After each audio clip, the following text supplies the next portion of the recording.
दोस्तों, आज हम बात करते हैं पाकिस्तान में 27 अप्रैल को सुप्रीम कोर्ट ऑफ पाकिस्तान क्या फ़ैसला देगी, क्या मुमकिन फ़ैसला आएगा और क्या फ़ैसला आना चाहिए। पाकिस्तान में जिस तरह से सुप्रीम कोर्ट के साथ खिलवाड़ किया जा रहा है, ये काबिल मज़म्मत है। और पाकिस्तान की यानी अदलिया में भी, सुप्रीम कोर्ट के अंदर से भी और सुप्रीम कोर्ट के बाहर हुकूमत भी जो पाकिस्तानी सुप्रीम कोर्ट के साथ खेल रही है, वो काबिल मज़म्मत है। मिसाल के तौर पर जस्टिस फ़ायज़ ईसा ने जो अपने ओहदे का मजाक उड़ाया है, वो काबिल मज़म्मत है और ये मुजरिमाना अमल है। जिस तरह से हुकूमत अदालत के साथ और इदारे रस्साकशी कर रहे हैं, ये भी काबिल मज़म्मत है और इनके खिलाफ सख्त कार्रवाई होनी चाहिए। इसके अलावा जो पाकिस्तान सोशल मीडिया पे जो आइडेंटिफाइड पार्टीज़ हैं, यानी JUIF और PMLN, ये आइडेंटिफाइड पार्टीज़ हैं। इनके जो मीडिया सेल जिस तरह से अदालत को प्रेशराइज करने के लिए मुहिम चलाए हैं, ये भी काबिल मज़म्मत है और काबिल गिरफ्त है। इनके खिलाफ एक्शन लिया जाना चाहिए और ये इसके खिलाफ सख्त कार्रवाई होनी चाहिए। और जो हरकतें हुकूमत कर रही है, इनकी तमाम हरकतें आइन और क़ानून के ख़िलाफ़ है। अदालत का रवैया भी इसमें ठीक नहीं है। अदालत और चीफ जस्टिस सीधे साधे मामले को च्युइंगम की तरह खींच रहे हैं। तमाम इदारों की ताकत अवाम है, चाहे पार्लियामेंट हो, फौज हो या अदलिया हो। इस वक्त अदलिया अवाम के हक़ के लिए खड़ी है और अवाम भी अदलिया के साथ खड़ी है, जो आइन और क़ानून के मुताबिक अवाम को इनके हक़ के लिए स्टैंड ले रही है। यानी सुप्रीम कोर्ट इस वक्त अवाम के हक़ के लिए स्टैंड ले रही है। अगर अदलिया फ़ैसला दे और अदलिया का फ़ैसला हुकूमत नहीं मानती और पाकिस्तानी अवाम को उनका जायज़ हक़ नहीं देती और अमल नहीं करती, तो अदलिया अवाम में जाए और अवाम से कह दे कि अपने हक़ के लिए खड़ी हो जाए और अपना हक़ ले ले। चीफ जस्टिस को चाहिए कि फ़ैसला दे और अपने फ़ैसले में लिख दे कि अगर फ़ैसले पर अमल नहीं होता है तो prime minister, finance minister, defence minister, interior minister और लॉ मिनिस्टर और स्टेट बैंक एग्जीक्यूटिव्स और दीगर रिस्पॉन्सिबल नाअहल हैं 5 साल के लिए, मेरे हिसाब से तो ताउम्र के लिए लिख दें, क्योंकि ऐसे लोग काबिल नहीं हैं कि ऐसी पोजीशन पे काम करें। तो ताउम्र लिख दें और ये केस ख़त्म कर दें। चीफ इलेक्शन कमीशन को भी नोटिस दे दें कि आपने अपनी अथॉरिटी को क़ानून और आइन के मुताबिक अमल करने के अहल नहीं हैं। अगर आप आइन और क़ानून के साथ चलते और उस पर अमल करते और अपनी अथॉरिटी को यूज़ करते, इसके बजाय आपने पार्टी का आलेकार बनने की कोशिश की और उनके मुताबिक चल रहे हैं और उनके मुताबिक आप इलेक्शन करवाने के कोशिश कर रहे हैं, ये नामुनासिब है और ना ही ये आपकी यानी जिम्मेदारियों में शामिल है। आपकी जिम्मेदारी आइन और क़ानून के मुताबिक इलेक्शन करवाना है। अगर आप अपनी अथॉरिटी नहीं इस्तेमाल कर सकते, नहीं यूज़ कर सकते और आप इस काबिल नहीं हैं, तो आप नाअहल हैं, इसलिए आपको बरतरफ किया जा सकता है। ये सुप्रीम कोर्ट साफ साफ लिख दे कि आप हुकूमत के हाथ में खिलौने के तौर पर खेल रहे हैं। अगर आप अपनी आईनी कानून जिम्मेदारी अदा करने से कासिर हैं, तो इसलिए आप लोगों को नाअहल किया जाता है। आप साफ लिख दें, हम आइन और क़ानून के मुताबिक फ़ैसला कर दिया है और आइन और क़ानून के मुताबिक फ़ैसला दिया है। अब आप जाने और अवाम जाने, क्योंकि हमारे पास क़ुव्वत निफाज नहीं है। क़ुव्वत निफाज की ताकत हुकूमत और इदारों के पास और इलेक्शन कमीशन के पास है। अगर वो नहीं करवाते तो अल्टीमेट ताकत अवाम की है और अवाम ही इस पर अमल करवाएगी। पाकिस्तान और पंजाब की आवाम जाने कि वो अपना हक कैसे लेते हैं। अदालत किसी भी मुल्क का सबसे मोअज़्ज़ज़ इदारा होता है जो चेक एंड बैलेंस का रोल अदा करता है। किसी भी दबाव के बगैर पाकिस्तान की अदलिया जो लचक दे रही है और मामले को तूल दे रही है, जिससे पाकिस्तानी अदलिया की खिल्ली सारी दुनिया में उड़ रही है। दुनिया के जर्नलिस्ट, कानून एक्सपर्ट और कानूनदां पाकिस्तान की अदलिया पर कड़ी तनकीद कर रहे हैं और उसका मजाक बना रहे हैं। हिंदुस्तान के रिटायर्ड जज मार्कंडे काटजू ने कहा कि ये केस उनके पास होता तो वो 5 मिनट में फैसला कर देते और कहते आइन और कानून के मुताबिक 90 दिन में इलेक्शन करवाए जाएं, यानी 90 डेज में इलेक्शन करवाए जाएं, वरना घर जाएं। यह मसला ना पीटीआई का है, ना असेंबलियां तोड़ने का है, ना ही जोड़ने का है। यह मसला ना ही लेवल प्लेइंग फील्ड का है।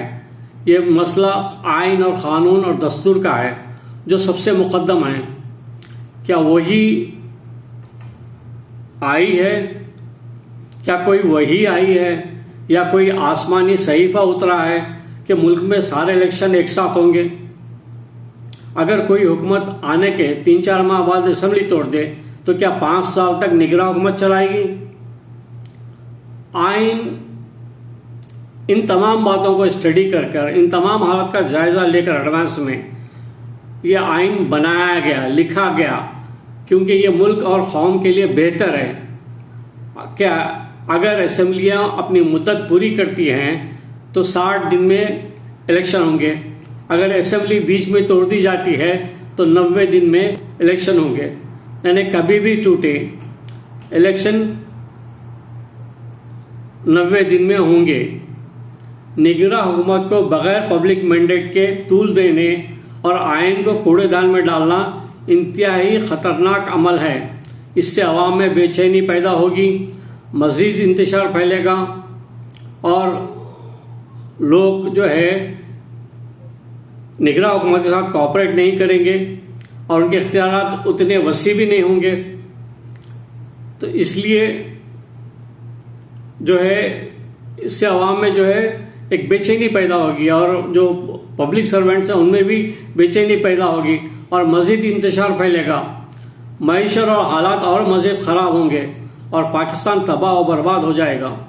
सिर्फ चंद लोगों की ख्वाहिशात और चंद लोगों के मफादात के लिए अवाम और मुल्क को दाव पे लगाना अवामी मैंडेट इन्हें सबसे बड़ी हिमाकत है। सिर्फ चंद लोगों की ख्वाहिशात और मफादात के लिए, चंद ख़ानदानों की कि इन्हें ख्वाहिशात और मफादात के लिए अवाम और मुल्क को दाव पे लगाना सबसे बड़ी हिमाकत होगी। मुल्क वही तरक्की करते हैं जो हुकूमतें अवामी मैंडेट से आती हैं और अवामी मैंडेट से चलती हैं। इसके लिए पाकिस्तान में ज़रूरी है एक तो कौमी असम्बली जो बनाई गई है, जो बाजवा ने बनवाई है, ये कौमी मैंडेट नहीं है, ये अवामी मैंडेट नहीं है, ये जोड़ तोड़ के बनाई गई है ज़बरदस्ती। ये अवाम के मैंडेट पे डाका है। ये लोग जो असेंबली में बैठे हुए हैं जोड़ तोड़ करके, ये अवाम के हक पे डाका है। ये अवाम की चुनी हुई मैंडेट पे आई हुई गवर्नमेंट नहीं है, ना ही ये अवामी हुकूमत है, बल्कि ये एक इन्हें मिलिट्री इस्टेब्लिशमेंट की ज़ोर ज़बरदस्ती से बनाई गई हुकूमत है, जो अवामी मैंडेट को चोरी कर कर बनाया गया, जो डाका डाल के बनाया गया, जो रिश्वत से, झूठ से और इन्हें हर किस्म के जो है घिनौने हथकंडे इस्तेमाल करके हुकूमत बनाई गई है। ये हुकूमत अवामी हुकूमत नहीं है, ना ही अवाम का इसके साथ मैंडेट है, ना ही अवाम इनके साथ कोऑपरेट करेगी। तो ये बात साफ है। यहाँ ये बात सच है कि तमाम मुल्क वही तरक्की करते हैं जब अवामी हुकूमत हो और अवाम के मैंडेट से आई हो, जिसको अवाम ने भेजा है, अवाम उसके साथ कोऑपरेट भी करेगी। और इसके लिए पाकिस्तान में साफ और शफाफ इलेक्शन बेहद ज़रूरी है। किसी किस्म की धांधली मुल्क व कौम को तबाह व बर्बाद कर देगी और पाकिस्तान को माली, इक़्तिसादी, माशी नुकसान होगा। अवाम में बेचैनी बढ़ेगी और मज़ीद इंतशार फैलेगा। अगर इलेक्शन होते हैं तो पाकिस्तानी सुप्रीम कोर्ट पर भी ये जिम्मेदारी आयद होती है। मैं फिर एक बार कह रहा हूँ, अगर पाकिस्तान में इलेक्शन होते हैं 14 मई को, तो पाकिस्तानी सुप्रीम कोर्ट पर यह जिम्मेदारी आयद होती है कि वो इस बात को जो है कोशिश करें, यकीनी बनाएं कि जो इलेक्शन हो वो साफ सुथरे हो, किसी किस्म की धांधली ना हो, वरना यह बर्बाद कर देगी। तो पाकिस्तानी सुप्रीम कोर्ट को चाहिए कि ये जिम्मेदारी ले कि वो इलेक्शन को साफ सुथरे तौर पर करवाए और इसको मॉनिटर करें। अगर धांधली ज़दा इलेक्शन होगा तो इसका सारा गंद सुप्रीम कोर्ट पर पड़ेगा। ये बात लिख लें, अगर धांधली शुदा अगर इलेक्शन होगा तो इसका सारा गंद हुकूमत सुप्रीम कोर्ट पर डालेगी। इसलिए सुप्रीम कोर्ट को चाहिए कि वो इसको मॉनिटर करें। और जो पार्टियां इस वक्त इक़्तिदार में हैं, इन्होंने तो इक़्तिदार के मज़े लूट रहे हैं। ये लोग अपने इक़्तिदार के मज़े लूट रहे हैं, अपने केसेस माफ़ करवा लिए। जिन्हें जेल में होना था वो साहिब मसनद हैं और इक़्तिदार में हैं। ये जो है यानी हुकूमत में खुद अय्याशियाँ कर रहे हैं, प्रोटोकॉल ले रहे हैं और मज़े से घूम फिर रहे हैं और सारे मज़े लूट रहे हैं। आवाम महंगाई में पिस रही है, आवाम परेशान है और ये अपोजिशन पर जुल्म कर रहे हैं। ये अपोजिशन पर बैठकर जुल्म कर रहे हैं। ये भी आवाम को जो है एक तकलीफ है और अपोजिशन पार्टी जो है इस यानी फस्तायत से, इस फासिज्म से गुजर रही है, जो और माहौल को यानी गंदा करता है और माहौल को ख़राब करता है। तो ये लोग तो क्या कर रहे हैं? अगर ये लोग ये कहेंगे कि भाई हुकूमत इनसे अवाम पिस रही है और ये अपोजिशन पर जुल्म कर रहे हैं और हुकूमत इनसे चल नहीं रही है, ये तो और कई साल तक हुकूमत ऐसे ही चलेगी। इनको क्या, इनको तो मज़े हैं, अवाम की फलाह बहबूद से इनका क्या लेना देना। अगर आवाम को कुछ नहीं मिलता है तो नहीं मिले, इनको किस किस्म की फ़िक्र है। और फिर ये किस किस्म की लेवल प्लेइंग फील्ड मांग रहे हैं। जिस हिसाब से पाकिस्तान चल रहा है, क्या ये सारी ज़िंदगी इनको लेवल प्लेइंग फील्ड मिलेगी? अगर नहीं मिलेगी तो क्या इसी तरह से पाकिस्तान चलाते रहेंगे? तो क्या सारी ज़िंदगी अजाब अवाम पर मुसल्लत रहेगा? इन्हें हुकूमत दी गई और इनको हुकूमत देकर सबसे बड़ी लेवल प्लेइंग फील्ड दी गई थी। ये नालायक लोग ये मुल्क को हर तरह से तबाह बर्बाद कर दिए। और क्या चाहते हैं? और किस किस्म की लेवल प्लेइंग फील्ड चाहते हैं? ये चाहते हैं कि जो इस्टेब्लिशमेंट और इलेक्शन कमीशन मिलकर इनको फिर से वोट दे और इनको 5 साल के लिए मुसल्लत कर दे। क्या चाहते हैं ये लो IQ लोग हैं, ये गुलाम हैं, ये ख़ानदानी लोगों के गुलाम हैं। ये हमज़ा, मरियम, बिलावल भुट्टो जैसे लो IQ, जरदारी साहब क्या थे, उनका बेटा क्या है, लो IQ है। नवाज शरीफ, शहबाज शरीफ क्या है, इनकी औलाद क्या है, ये सब लो IQ हैं। ऐसे लो IQ लोगों को आप अगर हुकूमत में लाएंगे और इनके नीचे लोग गुलामाना ज़हनी एक तरह से काम करेंगे तो ये जो है मुल्क चलने वाला नहीं है, ये बर्बादी की तरफ जाएगा। ये कोई यानी वो नहीं है कि चावल की गिरनी है या कोई और यानी मुर्गियों का फार्म है कि आप ऐसे मैनेजर चला रहे हैं। शहबाज शरीफ की काबिलियत किसी म्यूनिसिपैलिटी के सुपरवाइज़र से ज़्यादा नहीं है। वो खाली जाके कह सकता है कि भाई ये महीने में बना दो, ये उसमें बना दो, मेरे को इतना कमीशन दे दो। खाली इसी के सिवा कोई काम नहीं आता उसको सूझबूझ नहीं है। मुल्क कैसे चलते हैं उसको नहीं पता। ऐसे लोगों को अगर आप हुकूमत में रखेंगे तो आप किस तरह से जो है पाकिस्तान को आगे लेके जा सकेंगे? यह आवाम की परेशानियों को, मसाइब को किस तरह से दूर कर सकेंगे, किस तरह से पाकिस्तान को गुर्बत, इफलास, जहालत और जो यानी माशी बदहाली है, इससे कैसे बाहर निकालेंगे। क्योंकि इनके पास तो कोई प्लान नहीं है, कोई आइडिया नहीं है, ना ही इनको कोई समझ है। मेरी पाकिस्तानी अदलिया से गुजारिश है, अदालत में बैठकर लिल्लाह, अल्लाह के लिए चुटकुले मत लिखिए। अदालत में बैठकर चुटकुले मत लिखिए कि दुनिया में जग हंसाई हो और दुनिया हंसे, पाकिस्तान का मजाक बने। सीधे सीधे आइन और क़ानून के मुताबिक फ़ैसला दें। साहिब इख्तियार और जिनके पास क़ुव्वत निफाज है, उनको जो है साफ लिख दें कि भाई ये चीज़ आपको करवानी है, वो करवाएं ना करवाएं आप छोड़ दें, आप फैसला दे दें। अगर वो नहीं करते तो आप लिख दें कि भाई अगर आप नहीं करते तो आप लोग नाअहल हैं, कि सबको नाअहल कर दें और लिख दें कि अगर ये फैसले पे अमल नहीं होता तो आप लोग नाअहल हैं, ख़त्म हो गया। आप फैसला दे दें। साहिब इख्तियार अगर इस पर अमल नहीं करते हैं तो नाअहल हो जाएंगे और आपके पास तो क़ुव्वत निफाज नहीं है, और जिनके पास क़ुव्वत निफाज है अगर वो नहीं करवाते तो अगर वो नहीं करते तो आवाम जाने। आप कहते भाई अगर ये लोग नहीं करते तो आवाम खुद देख लें। पाकिस्तानी आवाम इस वक्त बाशऊर हो गई है और जाग चुकी है, वो अपना हक़ लेने के लिए खड़ी हो जाएगी और श्रीलंका से बदतर हशर होगा।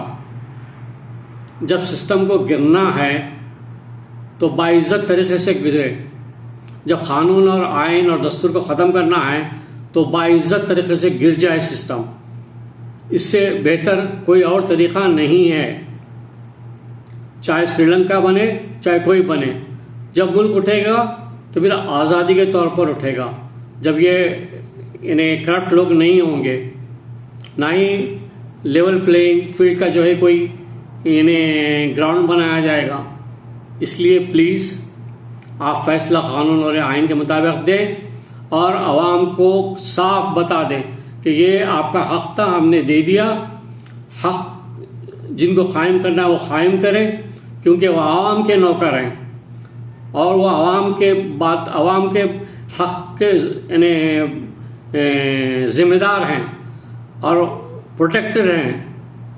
उनको जो है उनके हक़ का तहफ़्फ़ुज़ करना उनको ज़रूरी है, अगर उन पर लाजिम है, क्योंकि वो उनके मुलाजिम हैं। अगर वो नहीं करते हैं तो आवाम जाने और वो लोग जाने। श्रीलंका से बदतर हशर होगा तो होने दें, और बाइज्जत तरीके से सिस्टम गिरता है तो गिरने दें। कल दुनिया कहेगी कि पाकिस्तानी अदलिया ने बोल्ड एक्शन लिया था और आइन, कानून और दस्तूर को मुकद्दम रखा था और उसके साथ रहे थे। Thank you very much. उम्मीद है कि मेरी बात आप लोगों तक पहुंचेगी। मेरी जो है तमाम सुनने वालों से गुजारिश है कि मेरे इस व्लॉग को ज़्यादा से ज़्यादा शेयर करें ताकि सुप्रीम कोर्ट ऑफ पाकिस्तान तक मेरी आवाज़ पहुंचे। Thank you very much.